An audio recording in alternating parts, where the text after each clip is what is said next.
Welcome back to Middle Eastern Culture and Arts. I'm very happy to have two guests today for you to meet who both were born and raised in different countries in the Middle East.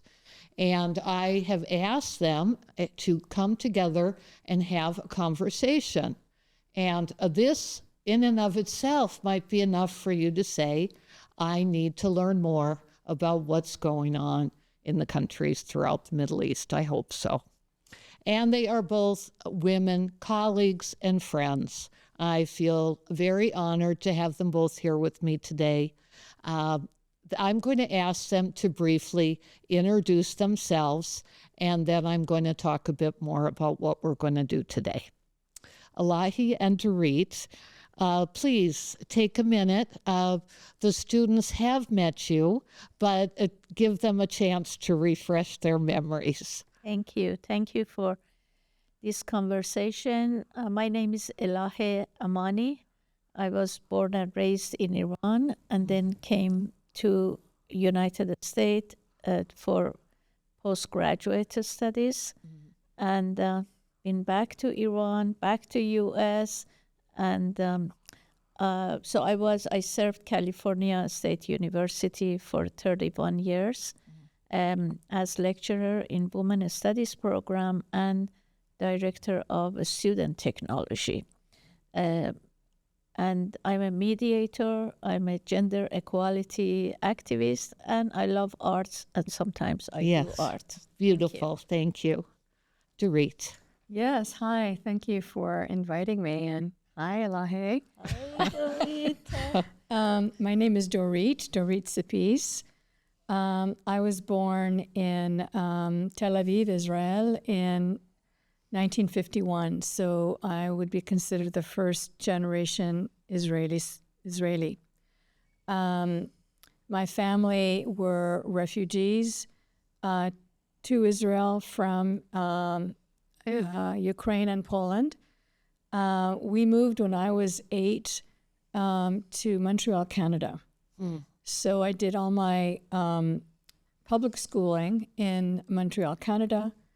And then I moved independently for graduate school to California, and I've been living in the States since my mid-20s. Ever since. Both of you, truly global international citizens. Yes. It's wonderful to have you here. Thank you. You know, I'm going to continue the introductions. Elahi, excuse me, I have a hard time pronouncing her name. She is an academic who has not formally trained in the arts, but has actually shown her art in both Iran and the United States. And, you know, some of you are going to share this distinction. Dorit is an established, recognized, trained, and funded, supported artist of 40 plus years who has shown her art in Israel and around the world. So I have asked them to come together as artists to have a conversation about arts in the Middle East, the influence of arts in the world, the influence of arts in the face of injustice and oppression. You know, it's quite a broad, complex topic, but it's a beautiful one, and I want to hear more of these conversations. You're welcome to share if you've shown your art in any of the other Middle Eastern countries. I just had an interview with a Lebanese colleague, a woman, right? So, you know, go ahead, however you want to respond. I think I want to begin with Elahi, describing her experience displaying her art before coming to the U.S. in 1974 to study at UCLA. And yes, what do you believe resonated so deeply with the Iranian community who attended your exhibit at Tehran University in 1972 before the revolution? And, you know, I'm not sure, we're not studying every revolution in the Middle East in this course, so you might briefly describe the revolution. Right. I was at Tehran University. I went to Tehran University when I was 17, younger than my classmate, and so at that time, at that age, what social changes and revolution meant to me is to have the freedom to read the books that I want to read, freedom to express myself, freedom for assembly, as a student, as a younger student. And we really didn't have that at that time. So for me at that time, my thinking was of revolution, just a social change, for eradicating poverty in Iran, and also for freedom. We had personal freedom prior to Islamic Republic of Iran, that brought them to the power. But we had personal freedom, so there was no restriction of wearing hijab. We could wear whatever we want to say. But in terms of the context of human rights and freedom, there were a lot of restrictions. And I loved art as a growing up. I always, whenever I saw a piece of paper, I was sketching on it. I wasn't trained, but I loved art, and I always was busy doing something. So when I went to university, I was making a lot of drawing that they were surrealism, kind of, in terms of genre. And so it was all, I was just sketching them. It was all, some people with hollow head, their heads was in the images that I was creating.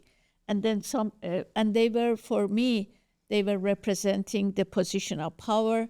And then some people that they all had roots, like whether sitting or standing, they all had roots.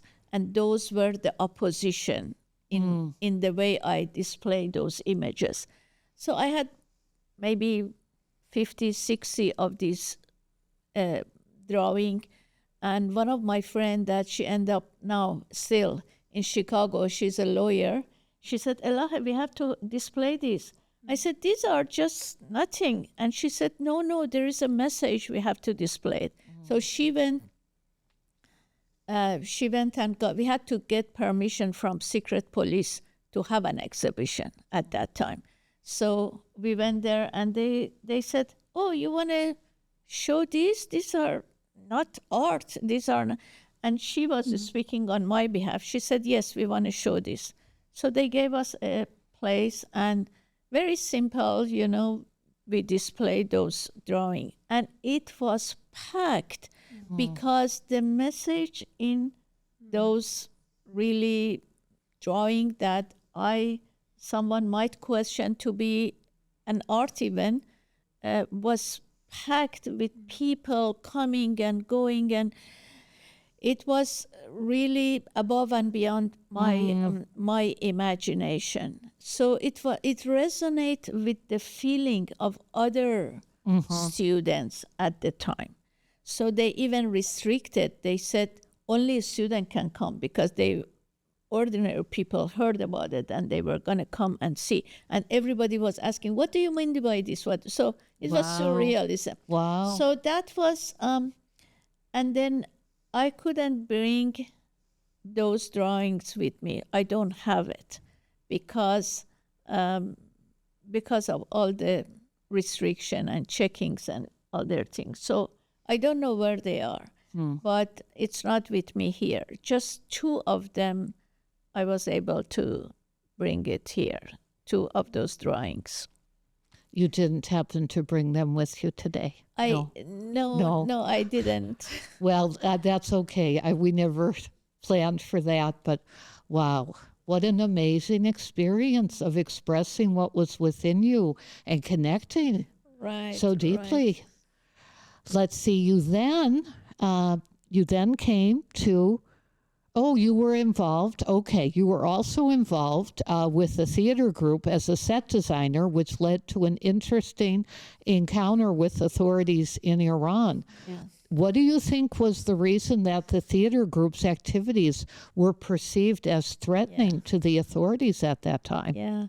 Tehran University at the time before revolution had a very good practice. I wish, as someone served university for 31 years here in US, I wish we had that practice too, which if you were good students or you show leadership or whatever, standing up, among other students, they would hire you.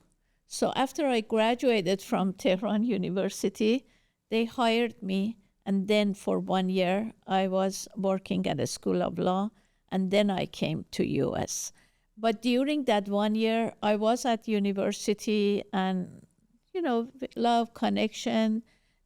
So we decided to bring one of the plays of Ghulam Hossein Saedi, and a famous Iranian playwright. So, but the play was about 1905 constitutional revolution in Iran, 1905. But we talked to Mr. Saedi, the writer of the play, and we said, can we bring it current with few changes? And he welcomed that. He said, okay. So this was a huge hall inside Tehran University, 900 seats. And so I was the designer for the set. I was an actor, but I was part of the team, and we were hanging out and working and practicing and all those things. So we knew that because of the changes to bring it current, we might have some issues again with the restrictions of the time. So actually, for any actor, 2 people were rehearsing. So in case if they arrest one, the other one the next night. So that was the idea of a bunch of young people. So, and sure enough, on the, I think, 5th or 6th night, every night was packed, 900 people come and sit and watch that theater. And the night before, one of the women main actor, they arrested her. And then with the hope that the following night we're not going to have a theater. But people showed up, and the other actor who was rehearsed for the role played. And so we did cover the 10 nights that we had. And that was one of the amazing experience, working with other students and few that they were not a student for that. And yeah, it was, but it was these restriction, these barriers to express yourself and freedom of expression. It was a play. It wasn't about something, that was harmful to the society. But even when you want to show your art or have a theater, and then you have all these barriers, that was what we were striving to have freedom. So it's still, after all these years, many years past that, I think freedom is the first thing for us, freedom to express ourselves. Well, they go together, don't they? Art, freedom to express. Okay, and then one last, and then we'll go to Dorit. You returned to the U.S., and you participated in the 1986 exhibition, Veiling and Unveiling in L.A. Yeah. How did the Iranian community respond?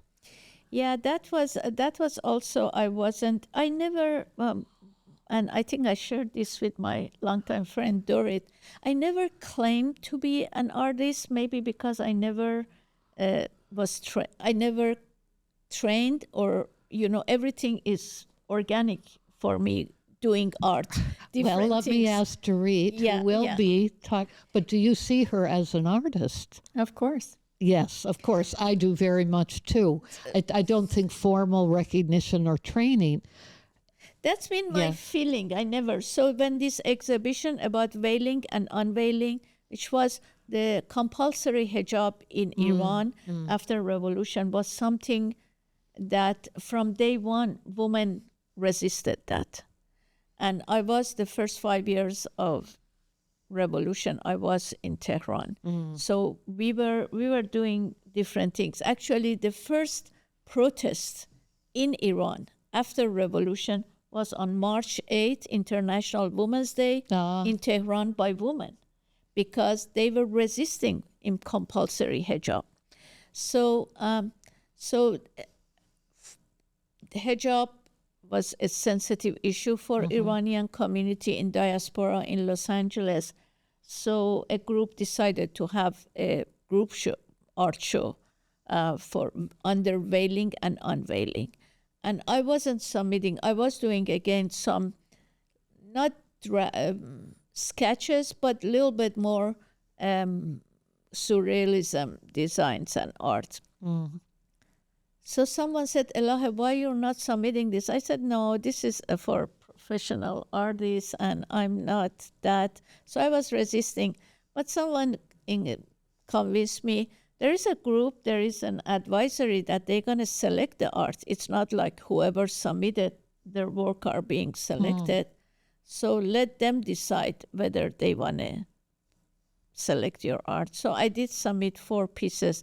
They accepted all 4 pieces.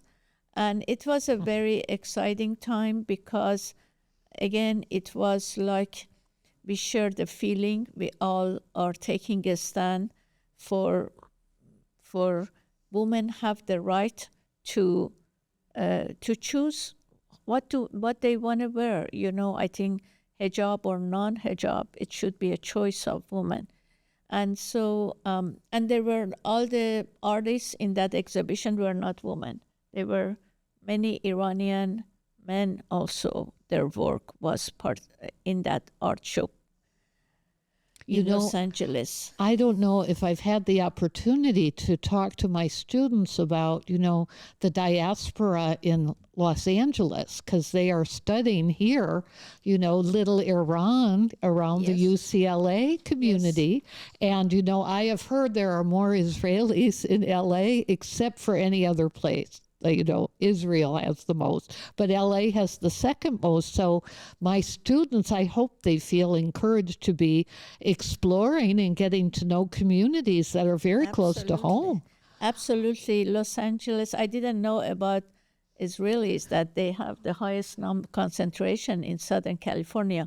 But in terms of Iranian in diaspora, Southern California, Los Angeles has the highest number, estimated 500,000 Iranian living here.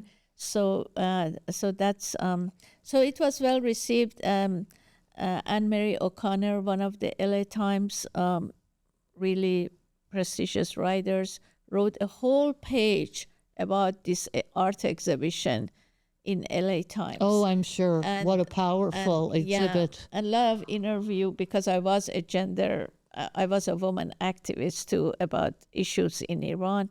So a lot of interview with me in that article. But yeah, it was exciting.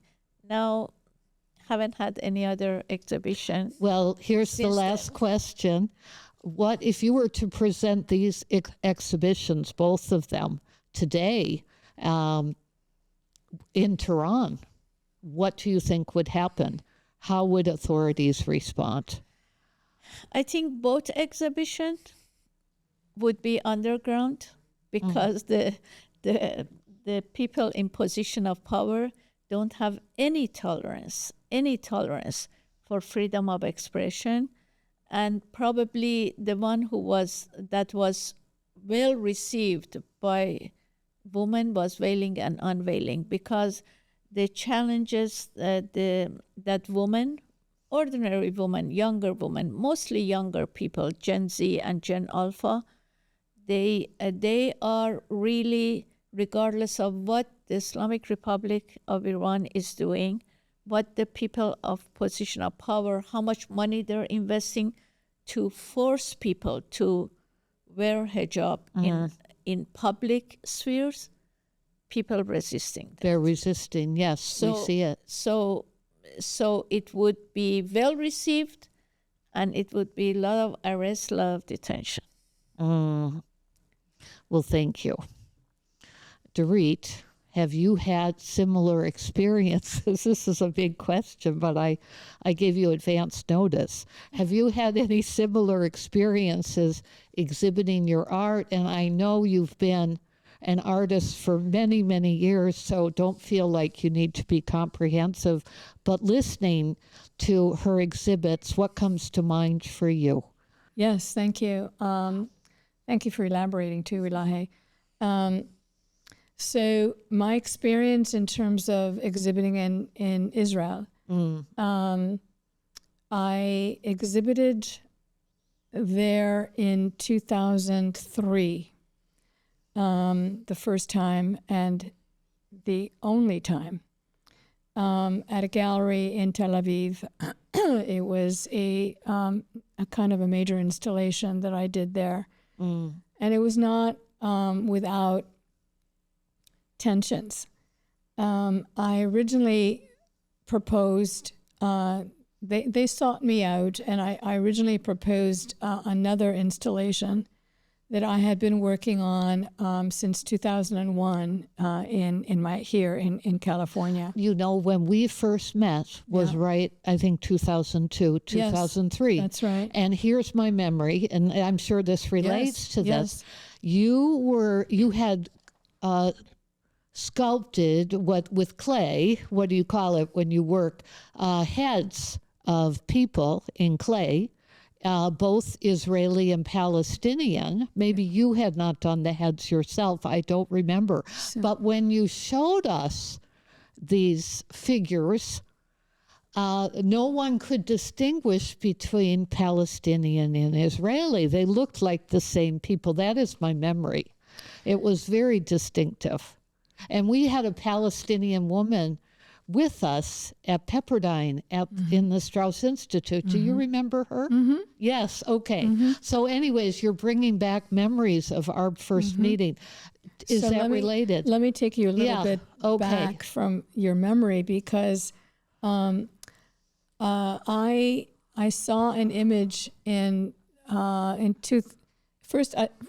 my first impulse in this project was I saw an image in the New York Times right after 9/11, when I recognized that there was such a proliferation of images of crisis in the world. I first started paying attention after 9/11, and I started collecting international images in American newspapers of how they were depicting crisis in other countries, including the United States, and recognizing that every image was so decontextualized from what was happening in the context of the location and the time, that I, as a reader, had no way to understand what was going on.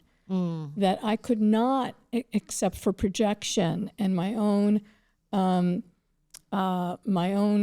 often meager understanding, frame it often, I'm sure, incorrectly, or add cliche or Take it out of context. Completely. Yes. So that's fascinated me as an artist. That's kind of the core of what I work with as an artist.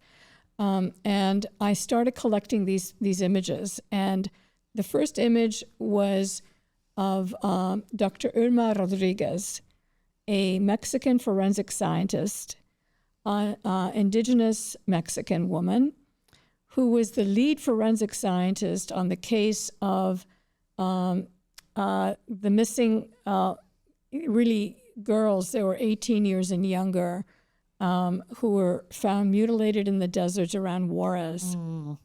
And she was on that case already 10 years, unsolved, because it was about cartels, and everything was completely non-transparent, and you couldn't really, to this day, really solve a lot of these cartel issues.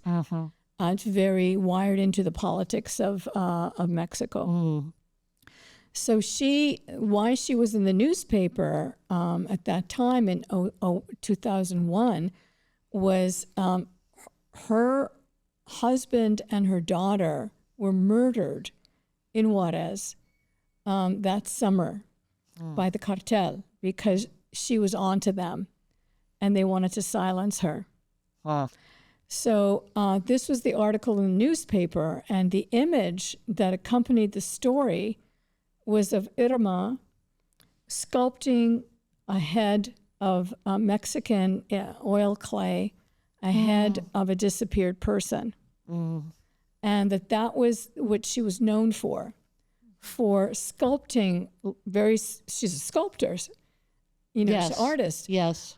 Using fragments of skull tissue or jaw bone from the inside out, sculpting the exterior of what this person.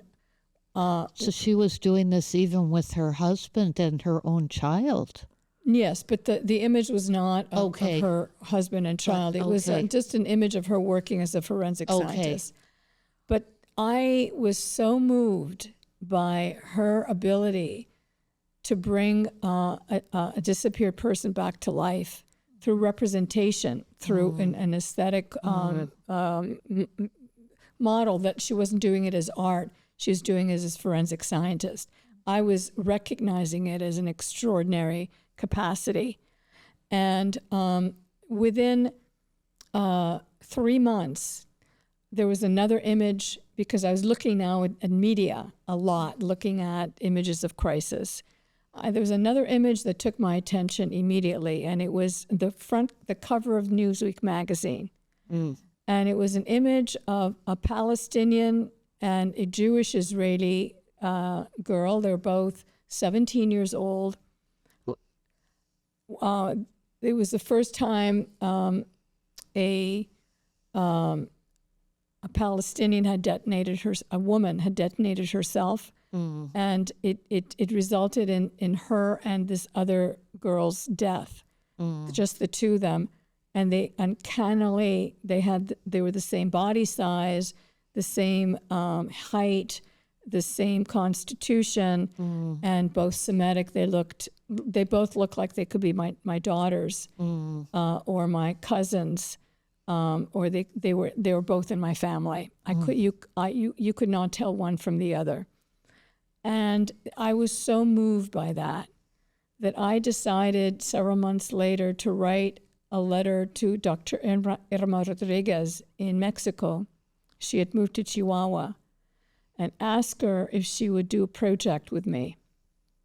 If I would come to visit her, would she consider sculpting the heads of these two girls? Oh, my goodness. Okay. Wow. And she said yes. And I said to her, the reason why I feel so compelled to ask you is that both of these are systemic issues in the region that are not going to be solved. They have not been solved. They are not solved. This is not an issue that can arrive at closure. This is an ongoing systemic issue where in these two situations, young girls are dead.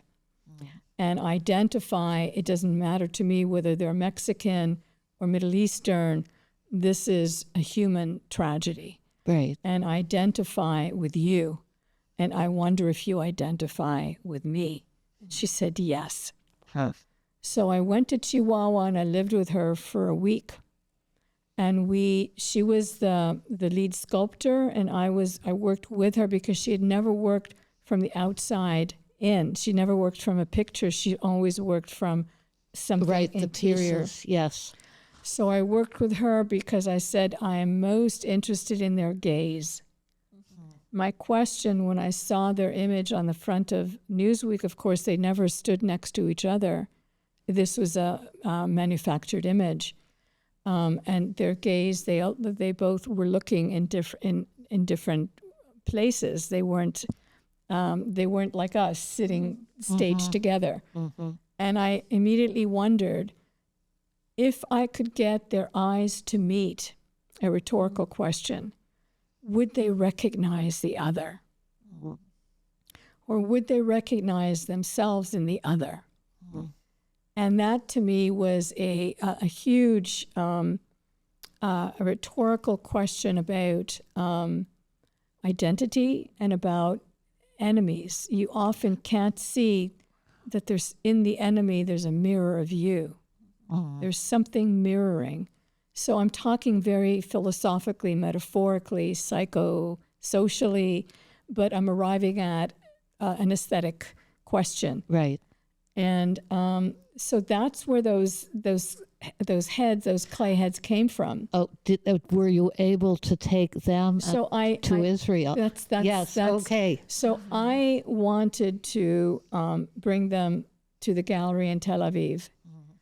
This is I was negotiating this in 2002, 2003.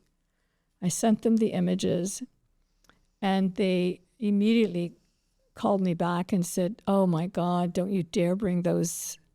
Please don't. You can't. You mustn't. We will be bombed. They will bomb the gallery." Wow. And I realized how systemically deep this hatred of the other, or this non-permission to consider the other, even the representation of the other, in Israel. So I didn't bring them. But I have to say, I had a show at LACMA in 2006 where I did a major installation called Sightlines, and it was about trying to get, I had portraits done of these heads as I turned each head a little bit for each portrait, 180 degrees, to try and get them to see each other. To meet, yes. I also did separate portraits of each head and placed them in all potential spaces and corners in the gallery to see if I could get them to see each other across space. I couldn't. I could not get their eyes to meet. But I'll tell you something that's about America and Jewish identity. So when I was getting ready for that exhibition at LACMA, which is a major institution in Los Angeles, in California, the curator, it was an exhibition, there were 8 of us, and we each built a room. It was an immersive installation, each one of our works. And he also had invited, I'm not sure how this came to be, but an Israeli artist from Israel to do an installation. And he was trying to raise money, as all curators do, for each exhibition. And he thought, well, I've got 2 Jewish artists in the show. Why don't I go to the Jewish Federation of California? And he went to the president, and he invited the president to come and look at the maquettes to show him what these artists are doing, and would you support this work? And he called me, the curator called me after the meeting, and this fellow, he's from the South, very, very unclear and unconscious about what is Jewish identity, like most Americans are, I believe. Most people in the world, and including Jews, are, I believe, especially at this time. He called me up and he says, "Dorit, I just don't understand. Why did they call you conscientiously reprehensible?" I said, "Bob, it's because I'm depicting at the same time, in the same manner, as equal representations a Palestinian and a Jew. And the Jewish Federation is extremely Zionist and will not deal with any other point of view except that the Palestinians are the enemy." Wow. So you've had your experiences. Yes, both here and in Israel. Yes. Yes. I'm going to keep asking you too a few questions, but I'm being inspired to develop some new Please. courses here. Right? Good. Yes. No, really. Good. Wow. How do you both see personal, informal, expressive arts? You know, the informal, just I love to draw, right? This is what I feel. Sustaining and joining women and other community in your birth countries. Now, that might be something you haven't really had that much contact, opportunity, but what comes to mind? Do you see, the daily practice, the regular practice of art, of expression as sustaining women, community in your birth countries? I see it absolutely, absolutely, because despite all these barriers, all these restriction on freedom of expression, I feel that right now in Iran, mostly I'm familiar with Iran because I'm more engaged with friends and families and artists in Iran. They are that really, in a true sense, sustaining the women's community. The particularly younger women artists, they are inspirational for me. Being here, seeing what they do, they are very brave in expressing themselves, whether in visual arts, whether in poetry, whether in fiction. Massive production of art in all different categories. In all different ways, different ways is coming out of Iran by younger people. Yes. And that is, and particularly with the role of communication technology, with the role of social media. I see brilliant artists in maybe small cities or villages in Iran that they do art and they put it online, and all of a sudden it gets viral. Oh, This it resonates with the world. It resonates with the world. And I see that also, of course, communication technology, everything that we are using has its own challenges, but on the positive aspect of it, I mean, can you imagine someone making an art in a young woman in a small city or villages, and all of a sudden getting viral? It's just such a feeling for that young person that, oh, I can do that. No, it's like a miracle. What is happening? It's just miracle. Not that much on visual art, but on poetry and writing, fictions and non-fiction. Performance. Yes. Performance.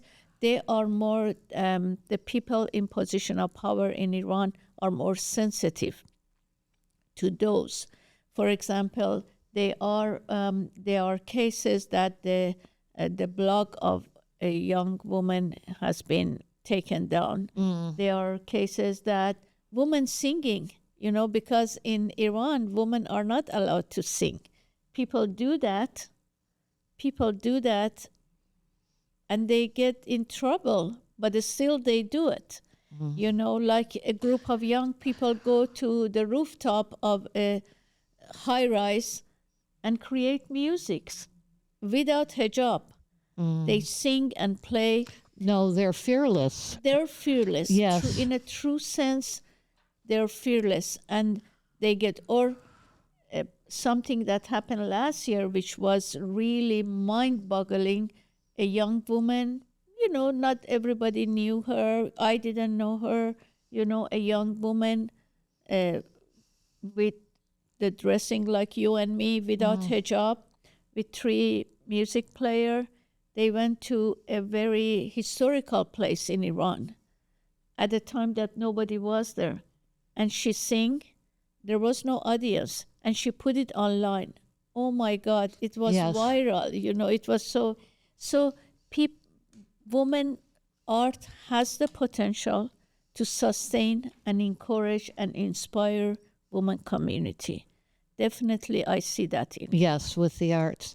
Now, Israel and Jewish Americans, it's more complicated. And I think in this course, it's hard to give enough context for the complexity. But Dorit, I'll tell you something. We tried to hire an Israeli, a Jewish peace builder, and he did teach in my program in negotiation and peace building for many years. He is just one example of an Israeli I know.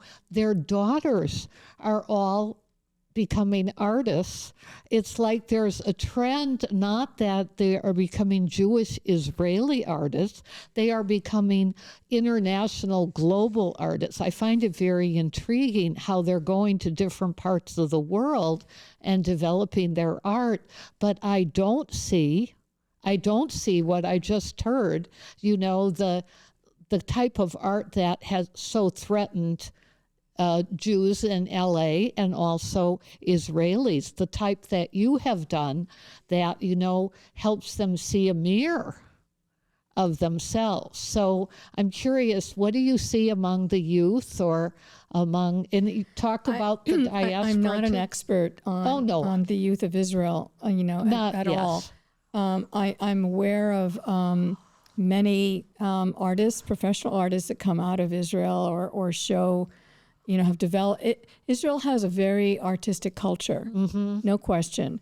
And I have to say, having lived there through the 50s, it's come. The traditions have come from so many different cultures, from the diaspora, because it's like not only 2% of the Jews were already in Palestine. Yes. Right. Everybody else is newly immigrated or refugee, and they brought their cultures with them. Right. Their new mixed cultures with them. Ethiopia, Russia, everywhere, whether it's Germany or Ukraine, and everywhere, right? Turkey, everywhere. Yes. So so there are. Whenever I went back to Israel as a child or as an adult, even, it's very common to see a lot of art. Around and art that's more privately, and maybe you haven't had the opportunity, do you see the youth sustaining themselves more with artistic? No, I'm well aware. I am aware. The music is a whole nother discussion, right? Of the brilliant art that is created that people enjoy, but more privately, in their own heart and souls, how they're sustaining themselves. Have you had any sense of that? I don't have that connection. Yes, but I know. I do know that always, every time I've gone there, or every time I'm connecting or interconnecting with people, film, music, theater, visual art is huge. Jewelry making, glass making, both the crafts and the high art or the educated painting is huge there. And it's in fact, I'll tell you something. I'm recently working on a new project that includes looking back at the history of Israel and my history, but also the history of the creation of Israel and the creation of occupation. And I have a lot of books from my family from the early 60s, 50s, and 60s. And in one of them, I opened the page and I saw, I recognized that Ben Gurion, the first prime minister of the state of Israel, signing the new, whatever they call it, document of independence, whatever, staged it. It was staged in the museum, so that Chagall paintings were behind him to reference, and I'm always reading visuality, to reference the high arts, to reference the spiritual nature of Jews, to reference the that everybody knows Chagall, that he's world known, and adores him. That was the image, that the state wanted to convey. Okay. Right. Interesting. So it's never not been there. Like I've always known young people there to be in the alive in the it's arts. just intertwined with always history and culture. I can't pull it out of. No, the and you don't context. need to. Yeah. And this is fascinating. In fact, but I want to add one thing. Okay. Because before October 7th, I was working with a Palestinian woman in the West Bank, long distance by Zoom. She is. I found her via lots of different connections in Israel with peacemakers and people working with Palestinians in Gaza, not Gaza, but in the West Bank. Right. And I was looking for a Palestinian woman to collaborate with me on embroidery, on particular texts that I was wanting to do with a Palestinian woman as a deep engagement, as part of the work, the deep engagement between me and the culture. Right. And of course, it all ended on October 7th, right? But the Palestinian women have strong traditions of working in the homes with each other. Yes. Right. It's a different tradition, but it's ancient, and it's not. They're not diaspora, right? It's a different condition. So like they're very different conditions, right? But I can say that, and I don't want to talk about Israel without mentioning the Palestinians. Well, and I have thought about for this course doing, Skype interviews of some of my Palestinian friends and colleagues. But given what is happening at the time we're doing this, it just hasn't felt the right time. But I appreciate what you just did, because I will be talking with my students about my work in the West Bank and all of that. Yeah. Have you two, and I'll start with Dorit, seen other professional artists, whatever you want to call them, threatening authorities like you have threatened authorities in your respective birth countries? Do you know of other artists? Yes, quite a few. Of course. Go ahead. Several? Well, I mean, I know professional artists, And many of them are threatening to Jewish and Israeli. I'm not in touch with them currently, and I believe there is no. I doubt that it's the same now than it was pre-October 7th. Right. But pre-October 7th, I knew many Israelis who were very involved in critiquing the politics and.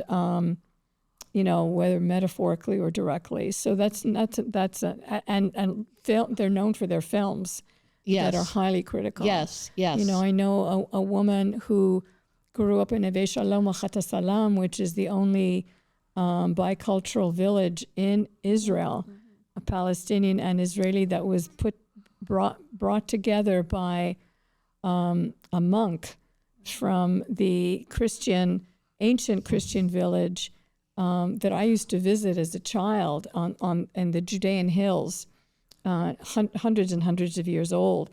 And this one monk, Christian monk, convinced them to donate 40 acres that he believed that he could bring together, this is in the mid-70s, 5 Palestinian families and 5 Jewish families, and initiate a community, which he did. And that community today has hundreds and hundreds of people living in it, and it's quite established. I've worked with them in mediation, in helping. Are you okay? Bless you. In helping develop cross-cultural mediation programming through them. Yeah, no, there is a lot. Yes, but it's so there's. I forgot why I brought that up, but there was I met a young woman who was raised as a Jew in Neve Shalom Achat Salam. She actually did graduate work at Brandeis University in the States, and then went back to Israel and is now a very famous comedian who challenges very strongly. Thank you for mentioning comedy as one of the arts. Yes. The situation. Yes. And she has international support. So of course it's there. Well, thank God it's there, right? Yeah. Yes. Right. Yeah. And I share the same feeling that Dorit mentioned. First of all, you remember we both worked on that a project many years ago on mediation with that village that you said, Equal Palestinian. Yes, there was a readers group. We both were, through you, I got to Yes, it became a readers program. Readers. But I think just being in West Bank and visiting in different cities in West Bank, I saw the art that women produce, Oh. in Palestine, and also even the churches in West Bank and other cities of that in West Bank. It's amazing art by which really I learned a lot, and also my introduction with the Palestinian was through poetry. So, the first Yes. time I was in high school and I read the poetry of Mahmoud Darwish, Oh, amazing. and that Yes. and also the place that he's buried in. I spent the whole day because there are lots of visual arts in that place. So it's really, these are the aspects that we really don't get it when you are away. You don't get it in see it. major corporate media. You don't get No, this you never It's see- not on the news. I It's would not on the say news. it is the richness of the Middle East to the course. extent I have Absolutely. visited and lived Of there. course. There is such art of all types everywhere. Absolutely. I said to my Lebanese colleague, you get to taste ancient civilization, humanity at its earliest when you visit there, but you really have to experience. For me, even, the stone desert, it's just, for me, that's art, nature's art, right? Absolutely. The caves, it's not like anything I've experienced anywhere else. Absolutely. Yes. Absolutely, and I also want to add to it that even images, because Dorit mentioned about images. When I was in West Bank, I was in, the whole there was a major road in the major city in West Bank. Jericho, Yeah. Bethlehem. No, we visited Bethlehem, but the whole banners in the middle of a very huge, long street was the team of the Palestinian woman soccer player, and with all shorts and t-shirts, shorts and t-shirt.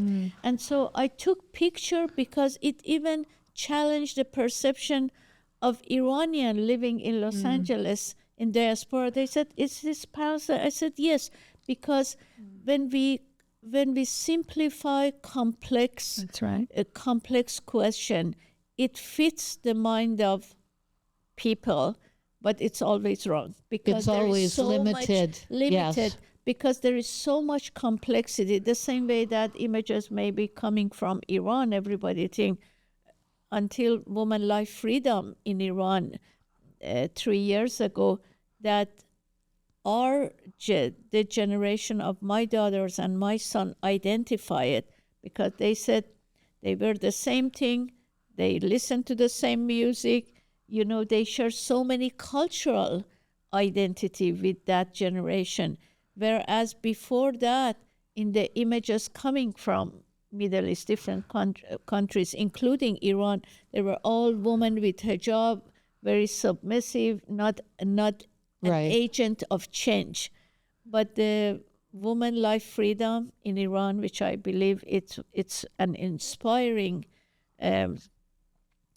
uprising for the whole Middle East. Well, that- Social media, what we saw with the Arab Spring. Yeah, Yeah, it's exactly, happening with with the- art and with young people absolutely, in all different ways.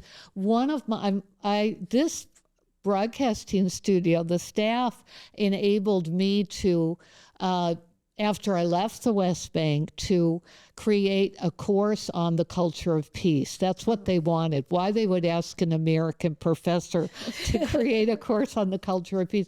But I had several Palestinian students as well as international.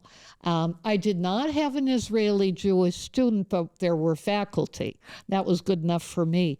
But one of my Palestinian students is a famous photographer.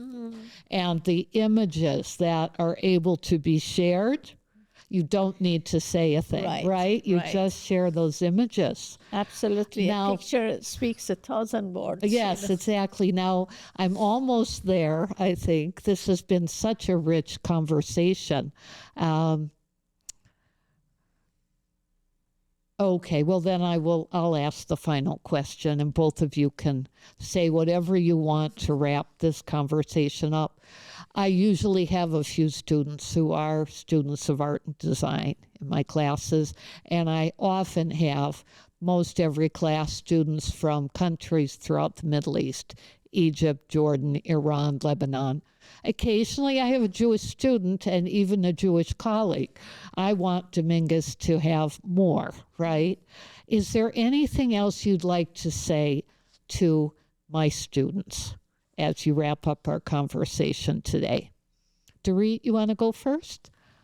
Sure. So I'm speaking more directly to the arts and design Yes. students. Okay. That's great. Courage. Courage.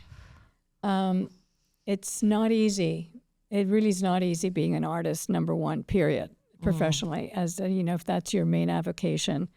That's one reason why I branched from art into conflict engagement and mediation. Right. But my work was, as you recognize, has always dealt with conflict.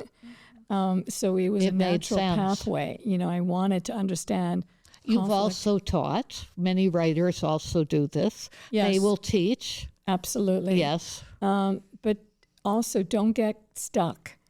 You can be an artist in whatever field you choose. You can take your inspiration and your creative instincts and whatever tools you can gather from aesthetics, which are very rich, important tools. They're critical tools. They're tools about perception and sensorial perception. They're tools about assessment and context reflection. They're tools about self-knowledge. They're huge tools, and they function in life, period. So don't ever separate, even if you become a professional artist, never separate yourself into an artist. I'm an artist and I'm in daily life. They have to go together. You know, my brother, I don't know if you know this, but my brother is a professor of music at UC San Diego. When I'm his older sister, when he got his bachelor's in computer engineering, we grew up in a family of engineers. So if you have that opportunity, why don't you take it, right? Yeah. But he was very depressed and unhappy. And I said, Tom, follow your heart. Yeah. And in this world today, you can take that training and your passion. Now, he had done various things involved with music as well, but you can find ways to bring it together. No question. Yes. No question. Yes. No question. No question. I was just, I'm going to turn it to my friend in a minute, but I just wanted to, you made me realize I was on a road trip the last 10 days, a gift to myself. Yes. Because I felt claustrophobic, and I do have a huge interiority, and it needs landscape. It needs Space. a lot of space, and I Yes. need to wander and explore and talk to strangers and to find details I've never seen before, or I get really shut down. So I did this. I went away, and yesterday my last stop was at a little shop in Cambria in the Central Coast.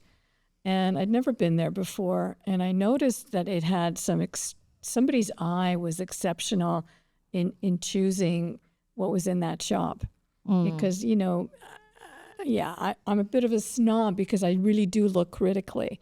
I can't help it. I was raised to do that. I mean, taught, overeducated to do that. So I notice that when I'm looking at details of beauty, I can discern what created that, or what was the intention, or anyway. Right. So this place was special.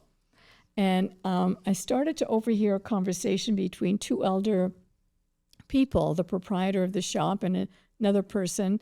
They were talking to each other like brother and sister. yes, but come on, don't give me yes, like siblings, you know? Right. I said, oh, that's so sweet. They're, almost 80 and they're still doing that, And it turns out that they're friends. They just lived there for many years. And in small towns, you get to be like brother and sister. And the fellow was a sculptor. But his profession that he had retired from was pharmaceuticals. He was a pharmacist, and then he retired, and then he went into full-time sculpting of wood. And the work he made that was in that shop I just was so stunned. I got one of his little beautifully loved carved owls. So again, art, don't ever separate yourself from daily life. And I say this as a professional and don't artist. stop yourself from expressing what's within you. Yes.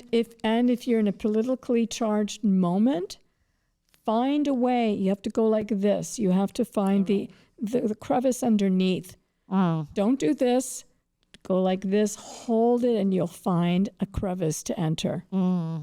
Nice, beautifully said, Dorit. I wanna emphasize just the last sentence that you said, because living in authoritarian environment, that I think globally we are moving in that direction. We see more authoritarian regimes, even in Western worlds or even global South. And art is, I think, art has an agency that can question that, that can organize people, that can mobilize people to question and think of it critically, and has the power to give hope to people, to keep people that they are watching that art, or they are reading, or poetry, prose, visual arts, to keep moving forward. It's inspiring for people. So even more so than ever, I do believe right now that that for many aspects of education about concepts like peace building, human rights, and all those, art has a really significant place right now. Yes. Particularly in current global climate that we are living in. So more so than ever. And I always, believe it or not, often when I go to bed, I always say, okay, when I can reduce what I have on my plate on other things that I do, which I feel passionate about it, and do more art, because I always feel there are so many images not coming out of me on the paper or on the canvas.